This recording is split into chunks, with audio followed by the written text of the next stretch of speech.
Bem-vindos de volta. Voltaremos já à conversa com o Henrique Tomé da XTB, mas antes disso vamos aos gráficos da semana com o Marco Silva, onde vai analisar o Brent, o Iene, o S&P 500 e também a dívida norte-americana a 20 anos. Marco, o que é que reservas para nós? Obrigado, André. A semana passada foi muito interessante em termos de registro, uma vez que os gestores continuaram a liderar o sentimento. Podemos ver aqui as tecnológicas principalmente, mas com nuance. Por exemplo, o setor do software esteve em baixa bastante. Aliás, podemos ver aqui a vermelho, Adobe, SAP, por exemplo, Shopify, enquanto as tecnológicas Apple, Google, Microsoft e Facebook, todas elas valorizaram. Destacar a Tesla, com mais 11%, depois da inauguração da fábrica na Alemanha, e a Berkshire Hathaway, novamente a valorizar, e o setor energético, todo ele com valorizações bastante interessantes a semana passada. Só aqui realçar a Home Depot, por exemplo, que teve uma contração superior a 8%, e isto porque as vendas de casas nos Estados Unidos vieram abaixo das expectativas. Em relação ao resto do mundo, foi um cenário misto, mas tendencialmente positivo. Aqui destacar no Brasil a Vale e a Petrobras com valorizações bastante interessantes, e Alibaba na China com mais 4%, enquanto a JD.com teve uma contração de superior a 8%. Em relação ao resto do mercado e grandes setores, podemos ver que aqui as energéticas estiveram claramente acima dos restantes setores, com mais 10% de ganhos, enquanto as mineiras, nomeadamente de ouro, valorizaram 4%. Em relação aos gráficos, começamos aqui pelo S&P 500. Eu tenho falado no S&P 500 e nas diversas resistências e suportes que tem.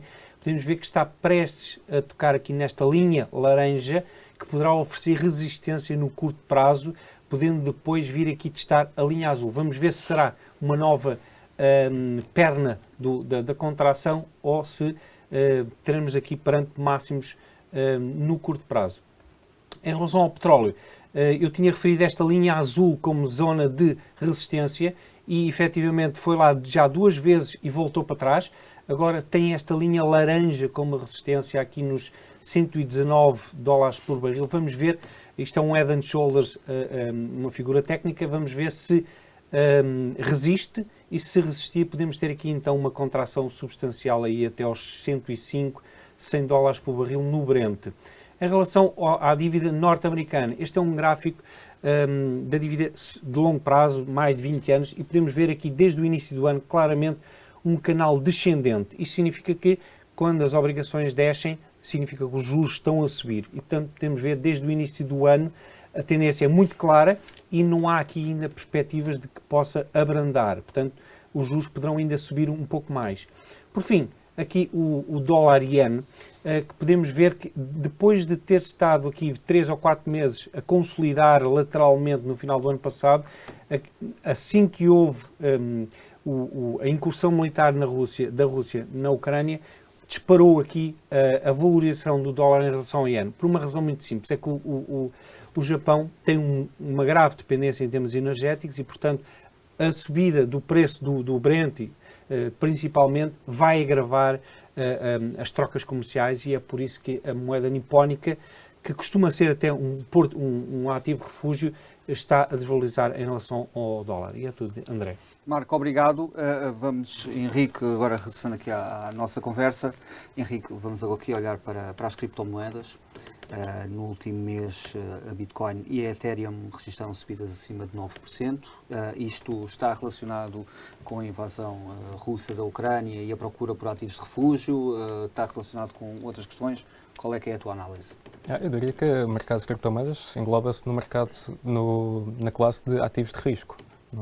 Ver a Bitcoin como um ativo de refúgio, mesmo que se acredite, é olhar para o gráfico e ver-se que não está a funcionar. Portanto, houve uma grande volatilidade. Sim. Subiu após o início da invasão, depois desceu. Exato.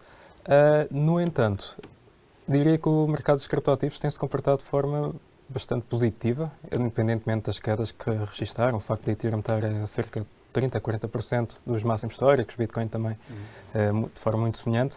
Mas se compararmos com as equities, diria que, dado que o mercado de criptomoedas é muito mais volátil do que os mercados tradicionais, tem tido um comportamento melhor. Por outro lado, acho que no meio de tudo isto, no meio do clima de guerra, acaba por abrir espaço para uma maior aceitação de criptomoedas. Temos assistido aos oligarcas russos a fugirem muito das sanções através de criptomoedas, seja Bitcoin, portanto, utilizando o sistema blockchain para atenuar parte das sanções, e a própria Ucrânia, por exemplo, tem vindo também a aceitar doações através de criptomoedas. Portanto, de facto, a guerra tem vindo a criar aqui uma maior aceitação e, não é por acaso, também temos vindo aqui a assistir a uma maior necessidade por parte dos bancos centrais em avançar com a regulamentação. Aliás, esta semana diz-se que o Banco Central no Reino Unido vai já, portanto, propor alguma forma de regular este mercado. Na semana passada, Powell também tinha falado sobre o mercado dos criptoativos. Não disse que era bom, não disse que era mau, mas também não disse que era mau. E, portanto... Henrique, mas achas que essa questão das criptomoedas, a regulação, que eu acho que é fundamental, que pode ajudar uma parte do mercado, e deve ajudar, um mercado bom, um mercado saudável, depois da loucura que foi o ano passado especialmente, e o fim da injeção de liquidez por parte do FED, que eu acho que é um dos grandes suportes, ou tem sido, da loucura que houve nas criptomoedas e noutros ativos exóticos, para não dizer fora do bom senso.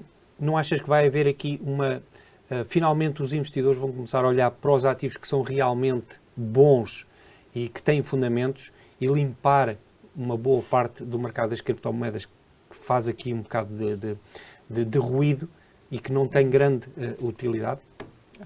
É curioso, eu vejo este cenário de uma forma um pouco diferente. Eu acho que a regulação acaba por ser positivo. Não, isso eu acho que também que sim. Sim, mas no sentido em que o mercado de criptomoedas é muito volátil, ou seja, não se adequa para qualquer perfil de investidor. Os conservadores estão completamente fora deste mercado.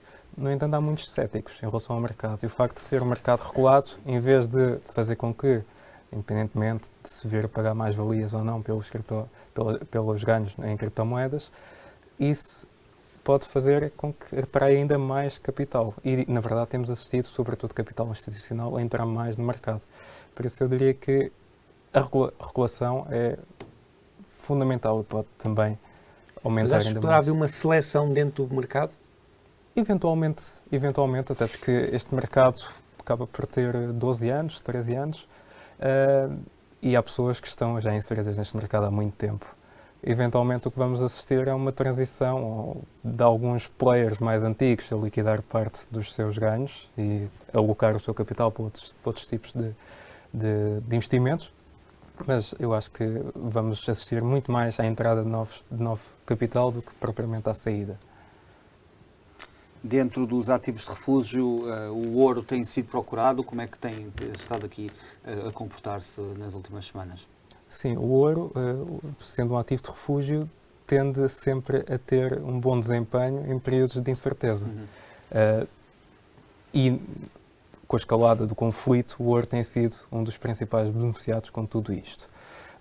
No entanto, lá está, um pouco semelhante também ao excesso de avaliação que temos assistido a algumas matérias-primas, à medida que o conflito se vai a caminho da resolução, é expectável que o ouro também venha a desvalorizar.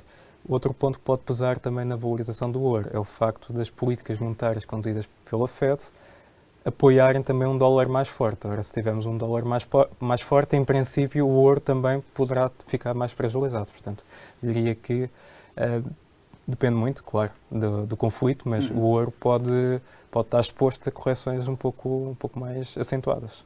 E houve aqui outros ativos de refúgio que também valorizaram com esta invasão da Ucrânia? Sim, temos tido também, não sendo o dólar um ativo de refúgio, mas temos o dólar a valorizar muito, um comportamento um pouco semelhante àquele que aconteceu na altura da pandemia, onde assistimos numa primeira fase o dólar a valorizar muito e depois, por outro lado, a cair bastante. Temos estado na fase em que o dólar tem estado a desvalorizar. Eu não diria, no mercado cambial, não sei até que ponto é que o destaque não vai mais para o euro, porque o euro tem estado muito fragilizado e devido a todas as tensões, para não falar pronto, do rublo, como é óbvio, mas o euro de facto tem tido um desempenho muito fraco e o iene também. O iene é a principal moeda a registrar o pior desempenho neste momento ao longo deste ano. Henrique, obrigado. Vamos agora para um breve intervalo de novo. Até já.